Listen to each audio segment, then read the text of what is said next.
প্ৰিয় দৰ্শক, মই এষ্ট্ৰলজাৰ ডক্টৰ মঞ্জুশ্ৰী আপোনালোক সকলোকে মোৰ ৰাশিফলৰ অনুষ্ঠানটিলৈ স্বাগতম জনালোঁ। প্ৰিয় দৰ্শক, শ্ৰেষ্ঠতা, তেজ, বল তথা দৰিদ্ৰতা নাশ কৰিবলৈ মহাকালীৰ সাধনা কৰক। কালীৰ শব্দৰ অৰ্থ হৈছে কাল অৰ্থাৎ শিৱ তস্য পত্নী। মহাকালীৰ অপৰ নাম কালৰাত্ৰি। মা কালীৰ সাধনা কৰা ব্যক্তিৰ জীৱন সকলো বাধা আঁতৰ কৰি শান্তিপ্ৰিয় কৰে, সমাপ্ত হয়। মা ভগৱতীয়ে সাধকৰ সকলো ইচ্ছা পূৰণ কৰি শ্ৰেষ্ঠতা প্ৰদান কৰে আৰু শ্ৰী সম্পন্ন কৰি তোলে। সেয়েহে মহাকালীক শত্ৰু সংহাৰক বুলিও কোৱা হয়। সেয়েহে মহাকালীৰ সাধনা ভুলতো কাৰোবাৰ অহিত চিন্তা কৰি কৰিব নালাগে আৰু মা ভগৱতীৰ সাধনা সদায় ভুলতো কাৰোবাৰ ক্ষতি চিন্তা নকৰিব। লগতে আপুনি মা ভগৱতীৰ সাধনা সদায় সৎ চিন্তালৈ কৰিব। সেয়েহে উল্লেখ আছে যে দক্ষিণ দিশৰ অধিপতি সূৰ্যপুত্ৰ যমেও মহাকালীৰ নাম শুনিলে ভয়ত পলায়ন কৰে। মহাকালীৰ সাধকক নৰকত লৈ যোৱাৰ সামৰ্থ্য নেৰাখে যমদেৱে। সেয়েহে কালিকাক দক্ষিণা কালী বুলিও কোৱা হয়। পুৰুষৰ দক্ষিণ আৰু নাৰীক বামা বুলি কোৱা হয়।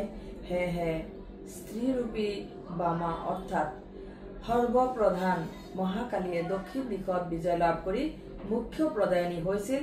তেতিয়া তেওঁ তিনি লোকত দক্ষিণা বুলিও আখ্যা দিছিল। যিয়ে নহওক, এইবাৰ ৰাশিফল লৈছো। প্ৰথমতে মেষ ৰাশিৰ কথা। কৰ্মস্থানত নানা ধৰণৰ সমস্যাৰ সৃষ্টি হ'ব পাৰে। তদুপৰি পিতৃ অসুস্থতাৰ বাবে অৰ্থ ব্যয় হ'ব পাৰে।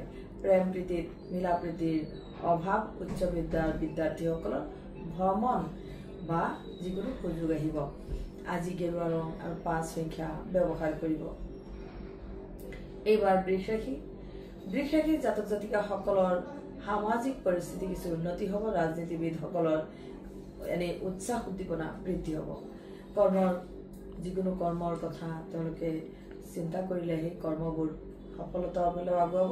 বিদ্যাৰ্থীসকলৰ বাবে আজি ভাল দিন। আজিৰ শুভ ৰং বগা, শুভ সংখ্যা 2 হ'ব। এইবাৰ মিথুন ৰাশি। অলাগতিয়াল কামত গুৰুত্ব প্ৰদান নকৰিব। সেয়েহে সময় অপচয় নকৰাই ভাল হ'ব। বিদ্যাৰ্থীসকলে পঢ়াত মনোযোগ দিব। প্ৰেম প্ৰণয়ত সফল লাভ হ'ব। আজিৰ বাবে শুভ ৰং নীলাবৰণ, শুভ সংখ্যা 6 হ'ব। এইবাৰ কৰ্কট ৰাশি। চাকৰিয়ালসকলৰ পদোন্নতি অথবা নতুন চাকৰিৰ সম্ভাৱনা। সম্পত্তি ক্ৰয় তথা ধন সঞ্চয় বাট মুকলি হ'ব। অবিবাহিত যুৱক যুৱতীৰ বিবাহ হোৱাৰ সম্ভাৱনা প্ৰবল।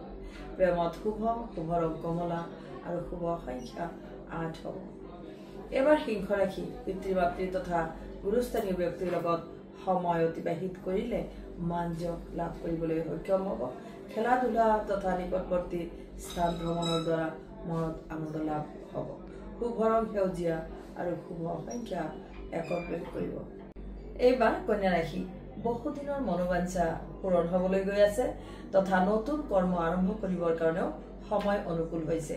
বিশিষ্ট ব্যক্তি অথবা গুৰুজনৰ পৰামৰ্শই আজি দিনটো শুভ কৰি তুলিব। বিদ্যাত বাধাগ্ৰস্ত হোৱাৰ সম্ভাৱনা। সেয়েহে বিদ্যাৰ্থীসকলে সতৰ্ক হ'ব। আজিৰ শুভ ৰং মুগা বৰণ আৰু শুভ সংখ্যা 1 প্ৰয়োগ কৰিব। এইবাৰ তুলা ৰাশি। আনৰ কামত সময় অপব্যয় নকৰি ভাবি চিন্তি পৰিকল্পনাবোৰ নিজৰ যিবিলাক কাম সেইবিলাক সোনকালে হাতত লওক, কিয়নো তুলা ৰাশিৰ লোকসকলৰ ভাল সময় আৰম্ভ হৈছে। বিদ্যাৰ্থীসকলে মন স্থিৰ কৰি সিদ্ধান্তত উপনীত হ'লে সফল হ'ব। প্ৰেম আৰু দাম্পত্যত মধ্যমীয়া হ'ব। শুভ ৰং বেঙুনীয়া আৰু শুভ সংখ্যা 5 হ'ব। এইবাৰ বৃশ্চিক ৰাশি। চুবুৰীয়া আৰু আত্মীয় বন্ধুৰ লগত সুসম্পৰ্ক গঢ়ি উঠিব আৰু পৰিকল্পনামূলক কামত সফলতা পাব। সুনাম প্ৰাপ্তিও হ'ব। দাম্পত্যত শুভ ফল লাভ কৰিব। আজি বিদ্যাৰ্থীসকলৰ দিনটো ভালেৰে পাৰ হ'ব। আজি ৰঙা ৰং আৰু শুভ সংখ্যা 6 ব্যৱহাৰ কৰিব। এইবাৰ ধনু ৰাশি। দিনটোত কাম কাজত সুবিধা পাব। লগতে পৰিচিত ব্যক্তিৰ সুব্যৱহাৰ আশা কৰিব পাৰিব আৰু পাবলগীয়া ধন ঘূৰাই পাব। আজি গুৰুজনৰ আদেশ বা ইতিবাচক মনোবৃত্তিৰে সকলো সমস্যাৰ সমাধান কৰিব। গোলপীয়া ৰং আৰু 7 সংখ্যা ব্যৱহাৰ কৰিব। এইবাৰ মকৰ ৰাশি। আৰ্থিক সফলতাৰ উচ্চ বিষয়াৰ সহযোগত কৰ্ম সাফল্য পাব। দিনটোত নানা ধৰণৰ শুভ ফল আশা কৰিব পাৰে। ব্যৱসায়ী লোকসকলৰ বাবে দিনটো সুকলমে পাৰ হ'ব।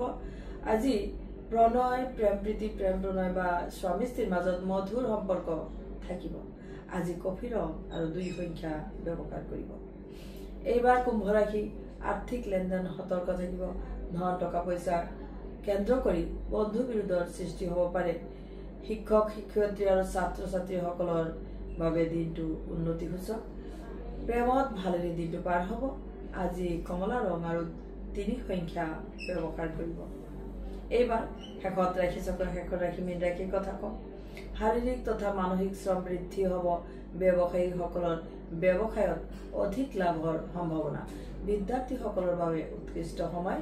বিবাহিত দম্পতি বা ব্যৱসায়ী লোকৰ আনন্দময় ভ্ৰমণ হ'ব। শুভ ৰং গুলপীয়া আৰু শুভ সংখ্যা 7 প্ৰয়োগ কৰিব। প্ৰিয় দৰ্শক, আজিৰ বাবে প্ৰস্তুত কৰা ৰাশিফল ইমানতে শেষ হ'ল।